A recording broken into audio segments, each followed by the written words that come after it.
O grande conflito. Capítulo 3. Como começaram as trevas morais. O apóstolo Paulo, em sua segunda carta aos Tessalonicenses, predisse a grande apostasia que teria como resultado o estabelecimento do poder papal. Declarou que o dia de Cristo não viria sem que antes venha a apostasia e se manifeste o homem do pecado, o filho da perdição, o qual se opõe e se levanta contra tudo o que se chama Deus ou se adora, de sorte que se assentará como Deus no templo de Deus, querendo parecer Deus. E ainda mais, o apóstolo adverte os irmãos, já o mistério da injustiça opera. Mesmo naqueles primeiros tempos, viu ele, insinuando-se na igreja, erros que preparariam o caminho para o desenvolvimento do papado. Pouco a pouco, a princípio furtiva e silenciosamente, e depois mais às claras, à medida em que crescia em força e conquistava o domínio na mente das pessoas, o mistério da iniquidade levou avante sua obra de engano e blasfêmia. Quase imperceptivelmente, os costumes do paganismo tiveram ingresso na igreja cristã. O espírito de transigência e conformidade fora restringido durante algum tempo pelas terríveis perseguições que a igreja suportou sob o paganismo. Mas, incessando a perseguição e entrando o cristianismo nas cortes e palácios dos reis, pôs ela de lado a humilde simplicidade de Cristo e seus apóstolos, em troca da pompa e orgulho dos sacerdotes e governadores pagãos, e em lugar das ordenanças de Deus, colocou teorias e tradições humanas. A conversão nominal de Constantino, na primeira parte do século IV, causou grande regozijo, e o mundo, sob o manto da justiça aparente, introduziu-se na igreja. Progredia rapidamente a obra de corrupção. O paganismo, conquanto parecesse suplantado, tornou-se o vencedor. Seu espírito dominava a igreja. Suas doutrinas, cerimônias e superstições incorporavam-se à fé e culto dos professos seguidores de Cristo. Esta mútua transigência entre o paganismo e o cristianismo resultou no desenvolvimento do homem do pecado, predito na profecia como se opondo a Deus e exaltando-se sobre ele. Aquele gigantesco sistema de religião falsa é obra-prima do poder de Satanás, monumento de seus esforços para sentar-se sobre o trono e governar a terra segundo a sua vontade. Uma vez Satanás se esforçou por estabelecer um compromisso mútuo com Cristo. Chegando-se ao Filho de Deus no deserto da tentação, e mostrando-lhe todos os reinos do mundo e a glória dos mesmos, ofereceu-se a entregar tudo em suas mãos se tão somente reconhecesse a supremacia do príncipe das trevas. Cristo repreendeu o pretensioso tentador e obrigou-o a retirar-se. Mas Satanás obtém maior êxito em apresentar ao homem as mesmas tentações. Para conseguir proveitos e honras humanas, a igreja foi levada a buscar o favor e apoio dos grandes homens da terra, e, havendo assim rejeitado a Cristo, foi induzida a prestar obediência ao representante de Satanás, o bispo de Roma. Uma das principais doutrinas do catolicismo é que o Papa é a cabeça visível da Igreja Universal de Cristo, investido de autoridade suprema sobre os bispos e pastores em todas as partes do mundo. Mais do que isto, tem-se dado ao Papa os próprios títulos da divindade. Tem sido intitulado Senhor Deus o Papa e foi declarado infalível. Exige ele a homenagem de todos os homens. A mesma pretensão em que insistia Satanás no deserto da tentação, ele ainda a encarece mediante a Igreja de Roma, e enorme número de pessoas estão prontas para render-lhe homenagem. Mas os que temem e reverenciam a Deus enfrentam esta audaciosa presunção do mesmo modo por que Cristo enfrentou as solicitações do insidioso adversário. Adorarás ao Senhor teu Deus, e a Ele somente servirás. Deus jamais deu em sua palavra a mínima sugestão de que tivesse designado algum homem para ser a cabeça da igreja. A doutrina da supremacia papal opõe-se diretamente aos ensinos das Escrituras Sagradas. O Papa não pode ter poder algum sobre a Igreja de Cristo, senão por usurpação. Os romanistas têm persistido em acusar os protestantes de heresia e voluntária separação da verdadeira Igreja. Semelhantes acusações, porém, implicam-se antes a eles próprios. São eles os que depuseram a bandeira de Cristo e se afastaram da fé que uma vez foi dada aos santos. Satanás bem sabia que as Escrituras Sagradas habilitariam os homens a discernir seus enganos e resistir a seu poder. Foi pela palavra que mesmo o Salvador do mundo resistiu a seus ataques. Em cada assalto, Cristo apresentou o escudo da verdade eterna, dizendo: está escrito. A cada sugestão do adversário, opunha a sabedoria e poder da palavra.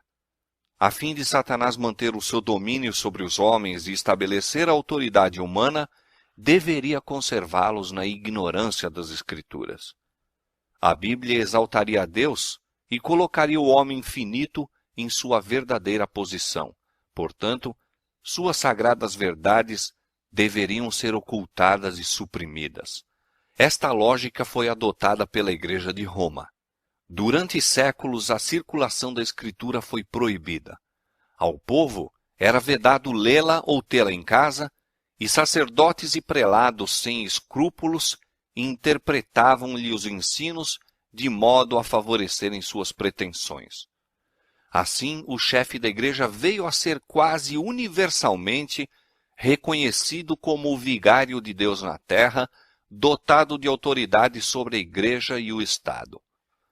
Suprimido o revelador erro, agiu Satanás à vontade. A profecia declarara que o papado havia de cuidar em mudar os tempos e a lei. Daniel 7:25. Para cumprir esta obra não foi vagaroso. A fim de proporcionar aos conversos do paganismo uma substituição à adoração de ídolos e promover assim sua aceitação nominal do cristianismo, foi gradualmente introduzida no culto cristão a adoração das imagens e relíquias. O decreto de um concílio geral estabeleceu, por fim, este sistema de idolatria. Para completar a obra sacrílega, Roma pretendeu eliminar da lei de Deus o segundo mandamento, que proíbe o culto das imagens, e dividir o 10º mandamento a fim de conservar o número deles. Este espírito de concessão ao paganismo abriu caminho para desrespeito ainda maior da autoridade do céu. Satanás, operando por meio de não consagrados dirigentes da igreja, intrometeu-se também com o 4º mandamento e tentou pôr de lado o antigo sábado, o dia que Deus tinha abençoado e santificado, e exaltando em seu lugar a festa observada pelos pagãos como o venerável dia do sol. Esta mudança não foi, a princípio, tentada abertamente. Nos primeiros séculos, o verdadeiro sábado foi guardado por todos os cristãos. Eram estes ciosos da honra de Deus e, crendo que sua lei é imutável, zelosamente preservavam a santidade de seus preceitos. Mas, com grande argúcia, Satanás operava mediante seus agentes para efetuar seu objetivo. Para que a atenção do povo pudesse ser chamada para o domingo, foi feito deste uma festividade em honra da ressurreição de Cristo. Atos religiosos eram nele realizados. Era, porém, considerado como um dia de recreio, sendo o sábado ainda observado como dia santificado. A fim de preparar o caminho para a obra que intentava cumprir, Satanás induzira os judeus, antes do advento de Cristo, a sobrecarregarem o sábado com as mais rigorosas imposições, tornando sua observância um fardo. Agora, tirando vantagem da falsa luz sob a qual ele assim fizera com que fosse considerado, lançou o desdém sobre o sábado como instituição judaica. Enquanto os cristãos geralmente continuavam a observar o domingo como festividade prazenteira, ele os levou, a fim de mostrarem seu ódio ao judaísmo, a fazer do sábado dia de jejum, de tristeza e pesar. Na primeira parte do século IV, o imperador Constantino promulgou um decreto fazendo do domingo uma festividade pública em todo o Império Romano. O dia do sol era venerado por seus súditos pagãos e honrado pelos cristãos. Era política do imperador unir os interesses em conflito do paganismo e cristianismo. Com ele se empenharam para fazer isto os bispos da igreja, os quais, inspirados pela ambição e sede do poder, perceberam que, se o mesmo dia fosse observado tanto por cristãos como pagãos, promoveria a aceitação nominal do cristianismo pelos pagãos e assim adiantaria o poderio e glória da igreja. Mas, conquanto muitos cristãos tementes a Deus fossem gradualmente levados a considerar o domingo como possuindo certo grau de santidade, ainda mantinham o verdadeiro sábado como o dia santo do Senhor e observavam-no em obediência ao quarto mandamento. O arqui-enganador não havia terminado a sua obra. Estava decidido a congregar o mundo cristão sob sua bandeira e exercer o poder por intermédio de seu vigário, o orgulhoso pontífice que pretendia ser o representante de Cristo. Por meio de pagãos meio convertidos, ambiciosos prelados e eclesiásticos amantes do mundo, realizou ele seu propósito. Celebravam-se de tempos em tempos vastos concílios aos quais do mundo todo concorriam os dignitários da igreja. Em quase todos os concílios, o sábado que Deus havia instituído era rebaixado um pouco mais, enquanto o domingo era em idêntica proporção exaltado. Destarte, a festividade pagã veio finalmente a ser honrada como instituição divina, ao mesmo tempo em que se declarava ser o sábado bíblico relíquia do judaísmo, amaldiçoando-se seus observadores. O grande apóstata conseguira exaltar-se contra tudo o que se chama a Deus ou se adora. Ousara mudar o único preceito da lei divina que inequivocamente indica a toda a humanidade o Deus verdadeiro e vivo. No quarto mandamento, Deus é revelado como o Criador do céu e da terra, e por isso se distingue de todos os falsos deuses. Foi para a memória da obra da criação que o sétimo dia foi santificado como dia de repouso para o homem. Destinava-se a conservar o Deus vivo, sempre diante da mente humana, como a fonte de todo o ser e objeto de reverência e culto. Satanás esforça-se por desviar os homens de sua aliança para com Deus e de prestarem obediência à sua lei. Dirige seus esforços, portanto, especialmente contra o mandamento que aponta a Deus como o Criador. Os protestantes hoje insistem em que a ressurreição de Cristo no domingo fê-lo o sábado cristão. Não existe, porém, evidência escriturística para isto. Nenhuma honra semelhante foi conferida ao dia por Cristo ou seus apóstolos. A observância do domingo como instituição cristã teve origem no mistério da injustiça, que já no tempo de Paulo começara a sua obra.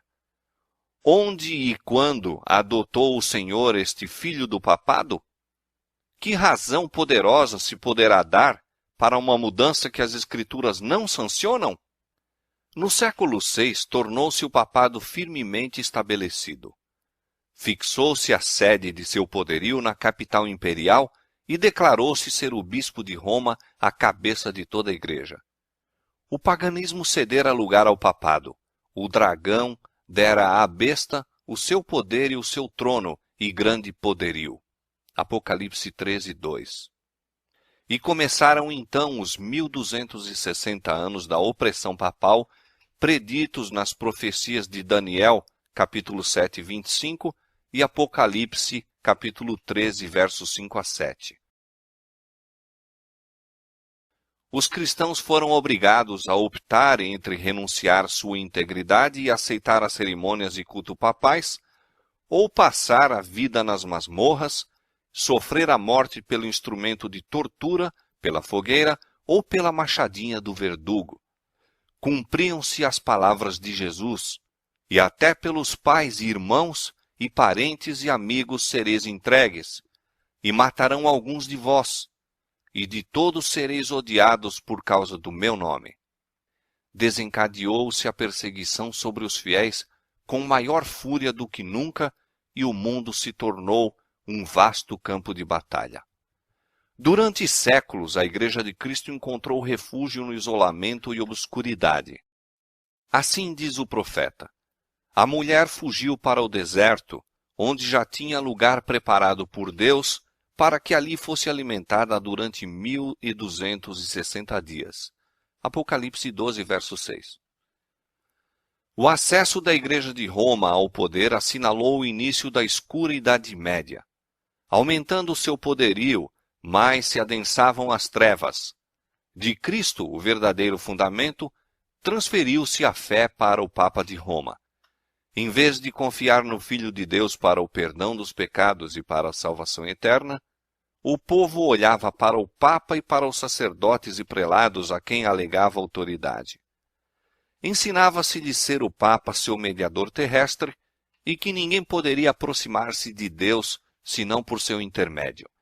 E mais ainda, que ele ficava para eles em lugar de Deus e deveria, portanto, ser implicitamente obedecido. Esquivar-se de suas disposições era motivo suficiente para se infligir a mais severa punição ao corpo e alma dos delinquentes. Assim, a mente do povo desviava-se de Deus para homens falíveis e cruéis, e mais ainda, para o próprio príncipe das trevas, que por meio deles exercia o seu poder. O pecado se disfarçava sob o manto de santidade. Quando as Escrituras são suprimidas e o homem vem a considerar-se supremo, só podemos esperar fraudes, engano e aviltante iniquidade. Com a elevação das leis e tradições humanas, tornou-se manifesta a corrupção que sempre resulta de se pôr de lado a lei de Deus. Dias de perigo foram aqueles para a Igreja de Cristo. Os fiéis porta-estandartes eram, na verdade, poucos. Posto que a verdade não fosse deixada sem testemunhas, parecia por vezes que o erro e a superstição prevaleceriam completamente e a verdadeira religião seria banida da terra. Perdeu-se de vista o Evangelho, mas multiplicaram-se as formas de religião e o povo foi sobrecarregado de severas exigências. Ensinava-se-lhes não somente a considerar o Papa como seu mediador, mas a confiar em suas próprias obras para expiação do pecado. Longas peregrinações, atos de penitência, adoração de relíquias, ereção de igrejas, relicários e altares, bem como o pagamento de grandes somas à igreja, tudo isto e muitos atos semelhantes eram ordenados para aplacar a ira de Deus ou assegurar o seu favor, como se Deus fosse idêntico aos homens, encolerizando-se por ninharias ou apaziguando-se com donativos ou atos de penitência. Apesar de que prevalecesse o vício, mesmo entre os chefes da Igreja de Roma, sua influência parecia aumentar constantemente. Mais ou menos ao findar do século VIII, os romanistas começaram a sustentar que nas primeiras épocas da Igreja, os bispos de Roma tinham possuído o mesmo poder espiritual que assumiam agora. Para confirmar essa pretensão, era preciso empregar alguns meios com o fito de lhe dar aparência de autoridade. Isto foi prontamente sugerido pelo pai da mentira. Antigos escritos foram forjados pelos monges. Decretos de concílios que antes nada se ouvira foram descobertos, estabelecendo a supremacia universal do Papa desde os primeiros tempos. E a Igreja que rejeitara a verdade, avidamente aceitou estes enganos. Aos poucos, os fiéis que construíram sobre o verdadeiro fundamento ficaram perplexos e entravados quando o entulho das falsas doutrinas obstruiu a obra. Como os edificadores sobre o muro de Jerusalém no tempo de Neemias, alguns se prontificaram a dizer: já desfaleceram as forças dos acarretadores, e o pó é muito, e nós não podemos edificar um muro. Cansados da constante luta contra a perseguição, fraude, iniquidade e todos os outros obstáculos que Satanás pudera engendrar para deter-lhes o progresso, alguns que haviam sido fiéis edificadores desanimaram, e por amor da paz e segurança de sua propriedade e vida, desviaram-se do verdadeiro fundamento. Outros, sem se intimidarem com a oposição de seus inimigos, intrepidamente declaravam: não os temais, lembrai-vos do Senhor grande e terrível, e prosseguiam com a obra, cada qual com a espada cingida ao lado. O mesmo espírito de ódio e oposição à verdade tem inspirado os inimigos de Deus em todos os tempos, e a mesma vigilância e fidelidade têm sido exigidas de seus servos. As palavras de Cristo aos primeiros discípulos aplicam-se aos seus seguidores até ao final do tempo. E as coisas que vos digo, digo-as a todos. As trevas pareciam tornar-se mais densas. Generalizou-se a adoração das imagens. Acendiam-se velas perante imagens e orações se lhes dirigiam. Prevaleciam os costumes mais absurdos e supersticiosos. O espírito dos homens era a tal ponto dirigido pela superstição que a razão mesmo parecia haver perdido o domínio. Enquanto os próprios sacerdotes e bispos eram amantes do prazer, sensuais e corruptos, só se poderia esperar que o povo que os tinha como guias se submergisse na ignorância e vício. Outro passo ainda deu a presunção papal, quando, no século XI, o Papa Gregório VII proclamou a perfeição da Igreja de Roma. Entre as proposições por ele apresentadas, uma havia declarando que a Igreja nunca tinha errado, nem jamais erraria, segundo as Escrituras. Mas as provas escriturísticas não acompanhavam a afirmação. O altivo pontífice também pretendia o poder de depor imperadores, e declarou que sentença alguma que pronunciasse poderia ser revogada por quem quer que fosse, mas era prerrogativa sua revogar as decisões de todos os outros.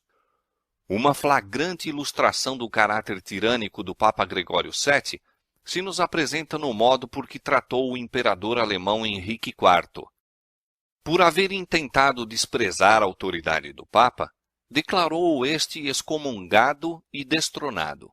Aterrorizado pela deserção e ameaças de seus próprios príncipes, que por mandado do Papa eram incentivados na rebelião contra ele, Henrique pressentiu a necessidade de fazer as pazes com Roma. Em companhia da esposa e de um servo fiel, atravessou os Alpes em pleno inverno, a fim de humilhar-se perante o Papa. Chegando ao castelo para onde Gregório se retirara, foi conduzido, sem seus guardas, a um pátio externo, e ali, no rigoroso frio do inverno, com a cabeça descoberta, descalço e miseravelmente vestido, esperou a permissão do Papa a fim de ir à sua presença. O pontífice não se dignou de conceder-lhe perdão, senão depois de haver ele permanecido 3 dias jejuando e fazendo confissão. Isso mesmo, apenas com a condição de que o imperador esperasse a sanção do Papa antes de reassumir as insígnias ou exercer o poder da realeza. E Gregório, envaidecido com seu triunfo, jactava-se de que era seu dever abater o orgulho dos reis. Quão notável é o contraste entre o orgulho deste altivo pontífice e a mansidão e suavidade de Cristo, que representa a si mesmo à porta do coração a rogar que seja lhe admitido, a fim de poder entrar para levar perdão e paz, e que ensinou a seus discípulos: qualquer que entre vós quiser ser o primeiro, seja vosso servo. Os séculos que se seguiram testemunharam aumento constante de erros nas doutrinas emanadas de Roma.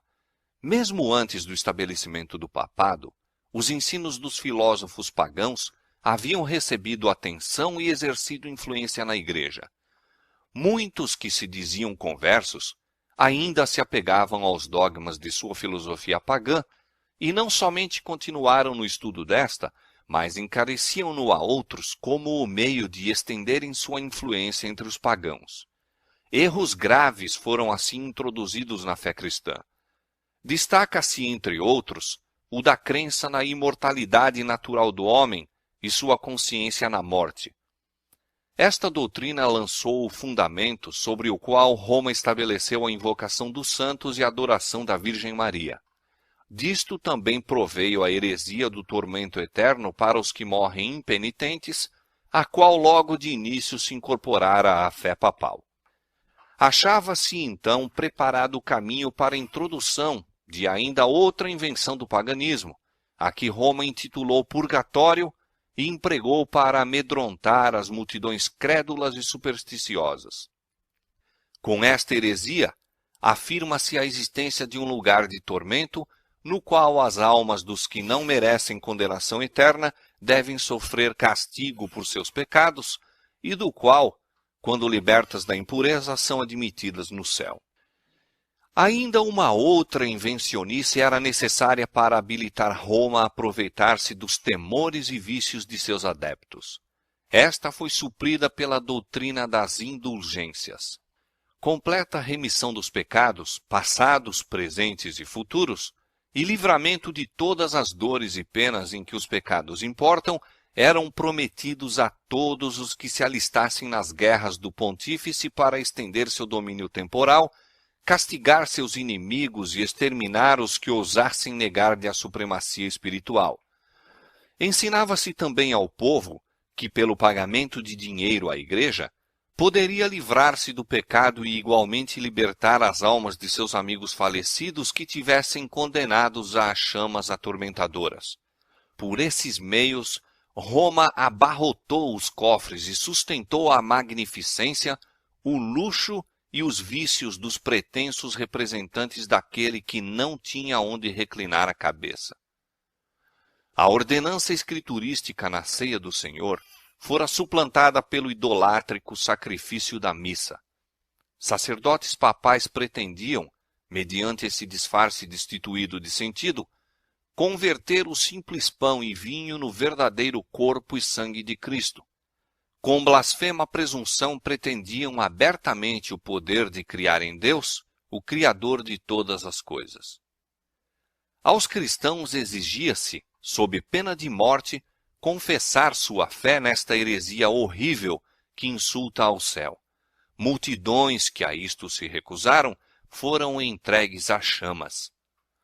No século XIII foi estabelecido a mais terrível de todas as armadilhas do papado, a Inquisição. O príncipe das trevas trabalhava com os dirigentes da hierarquia papal. Em seus concílios secretos, Satanás e seus anjos dirigiam a mente de homens maus, enquanto, invisível entre eles, estava um anjo de Deus, fazendo o tremendo relatório de seus iníquos decretos e escrevendo a história de ações por demais horrorosas para serem desvendadas ao olhar humano. A grande Babilônia estava embriagada do sangue dos santos. Os corpos mutilados de milhões de mártires pediam vingança a Deus contra o poder apóstata. O papado se tornou o déspota do mundo. Reis e imperadores curvavam-se aos decretos do pontífice romano. O destino dos homens, tanto temporal como eterno, parecia estar sob seu domínio. Durante séculos, as doutrinas de Roma tinham sido extensa e implicitamente recebidas, seus ritos reverentemente praticados, suas festas geralmente observadas.